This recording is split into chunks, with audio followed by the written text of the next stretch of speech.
chances are that your pursuit of weight loss will leave you disappointed, lower your self-esteem, and even lead to weight gain in the future. I mean, considering the fact that I know what it feels like to be 160 pounds, having lost a lot of weight before, I'm fairly certain I'm gonna do it again, because I liked being that weight, because I see older videos of myself, and geez, I had a chin. I felt good. And plus, also, a lot of my clothes I don't fit into right now, so, yeah. Hello, everybody, and welcome back to another video for the day. We're going back into r/Fatlogic, and if you guys would love to be absolutely amazing, show your support, and see more videos like this in the near future, be sure to hit that like button, leave a comment down below to start up them wholesome internet discussions, and if you have not already, subscribe and turn on notifications. Also, check out more videos. It would really help the algorithm and it would make my days. I was body positive then, and I'm body positive now. It's not my job to validate how people feel about their bodies.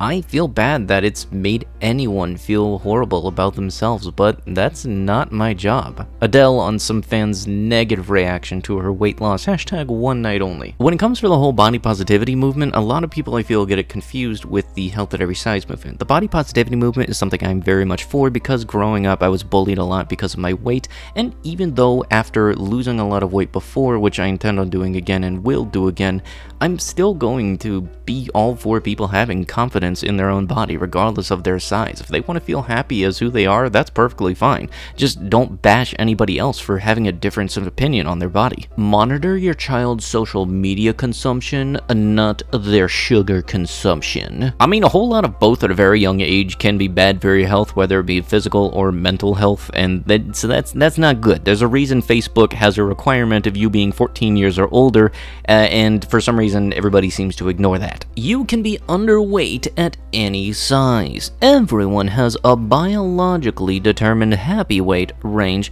and if you are below that weight, you are underweight for your body type. No BMI chart or health professional is going to know your biological determined happy weight. That's why BMI charts and scales are effing ridiculous and make absolutely no sense. Okay, but don't get pissy when you have to step on the industrial scale in order to be weighed, and you are not going to be told you are underweight if you have to do that. Sounds like some internalized fat phobia that you need to deal with, because, no offense, I 100% agree with your therapist. Also, BMI has literally no accuracy, by the way, so I hope you are not basing it off of that. Thinness does not equal healthiness. My doctor told me to lose weight as I am pre-diabetic. My point still stands. Thinness doesn't equal healthiness. I'm not saying don't lose weight if it's what you need to be healthy, but there's a huge difference between the two. Isn't that what you just said, though? I was almost going to keyframe up to see the other one, but nope, they contradict themselves in the same paragraph. Like, you say that it doesn't equal healthiness, but you're not saying don't lose weight if that's what you need to be healthy. What? Where's your logic, my dude? The WHO claims that obesity is preventable. They also believe that homosexuality was a mental illness until May of 1991. So forgive me for not having much faith in the WHO, and for those of you who say it's not the same thing because being fat is a result of poor decisions, it is true that many diseases are more commonly found in heavier people. However, that doesn't mean that weight itself causes diseases. Blaming fatness for heart disease is similar to blaming yellow teeth for lung cancer, rather than considering that smoking might play a role in both. And telling people they need to lose weight is a lot like telling someone with a cold to stop sneezing so much. It may not be possible and won't make the cold go away. You can't just turn off a cold, but you can tell people, hey, there's this thing that'll help prevent it in the future and that you can do. But you know what? That's it. Like, it doesn't make you invulnerable to these diseases, but being 700 pounds doesn't exactly make you more agile to avoid it. Like, yeah, you can get a heart attack and be healthy as a horse, but at the same time, if you're chunky and riding around on a scooter because you can't walk for more than 15 feet, then you're more likely to get a heart attack than the guy that's as healthy as a horse. It wasn't so long ago that fat people were considered healthy. Doctors were far more worried about underweight Americans, many of whom were too poor to afford enough calories. But as farms industrialized and food became cheaper, the tables began to turn. Shortly after World War II, it became clear that eating too much food led to just as many problems as not eating enough.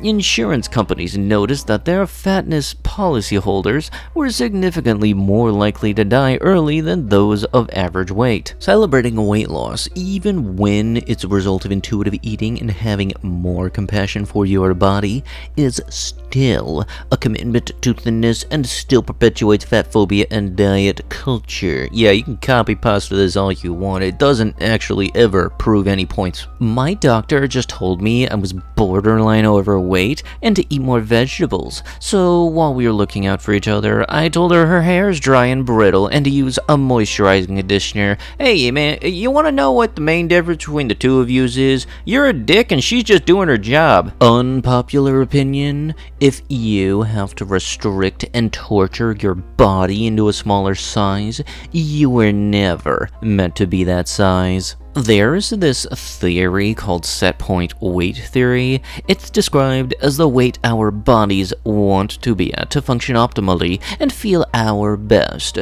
It's the weight our bodies can maintain effortlessly, no counting calories, weighing food, or restricting. Freedom. Our Setpoint weight changes over time and is different for every individual. Things like stress, mental health, genetics, and hormonal fluctuations can influence our set point. It's kind of like a thermostat, if you will, a set range that our bodies fight to maintain. This is why diets don't work. Yes, people may lose weight initially, but almost all will gain back most, not all, the weight they lost when they stop the diet. That's because your body sees a threat. I need calories to survive in case of starvation happens again, and it reverts back to its set point weight. So many of us feel like failures for gaining weight. Society has capitalized on our insecurities, bringing in over $72 billion in the US in 2020 alone. The thing is, it's science. It's just our bodies trying to keep us alive, functioning optimally, feeling our best.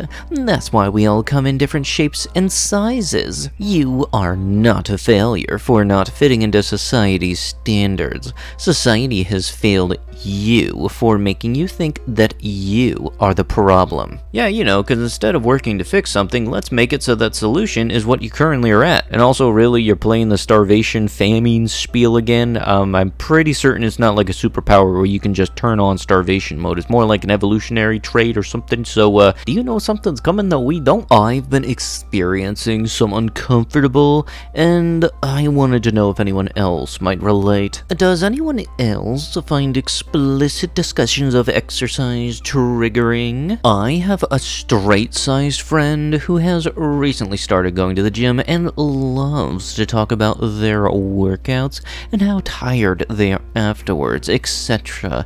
And it's bringing up intense feelings of anxiety and discomfort for me. Can somebody please explain me what the hell the whole straight-size thing is? Like, are you saying that if you're gay, you're going to be overweight? What? This is legitimately confusing. They aren't discussing weight loss, but they have discussed it in the past, as well as describing a friend's WLS as a positive for their health. I think that their views have shifted a lot since we have gotten to know each other, but I'm still left with this feeling. They sent me a photo of all the exercises they did in their workout today, and I just really didn't want to see it. Has anyone else experienced this? Being in the O BMI categories qualifies you for the virus booster. It's weight stigma at its finest, and I hope every single fat person takes their fat selves to go get the booster.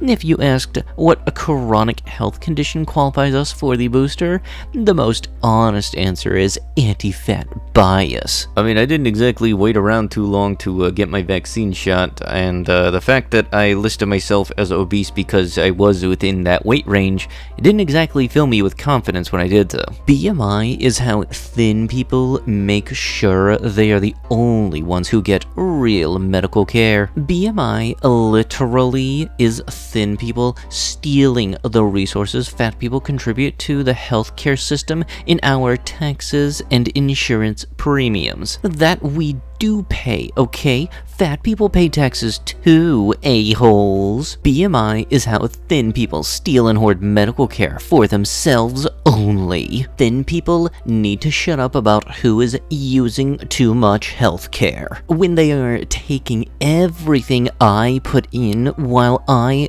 get nothing back. Please do explain to the whole class in very deep detail how healthy people are using up too much health care. And you're saying the whole you pay taxes too thing like they don't? That doesn't make sense. And in a lot of instances, people get offered to have this surgery where you can help lose the weight a lot faster, but afterwards you need to, of course, do the proper things to make sure you don't gain that weight right back. There is a limit to how high of a weight you can have for those offers, though. There are some instances where they aren't able to safely perform the operation without the person having to be below a certain weight in the first place. But with that, that is going to have to be out the video. If you guys would love to be absolutely amazing, show your support, and see more videos like this in the near future, be sure to hit that like button, leave a comment down below to start up some wholesome internet discussions, and if you have not already, subscribe and turn on notifications. Also, check out more videos, that'd be darn dandy.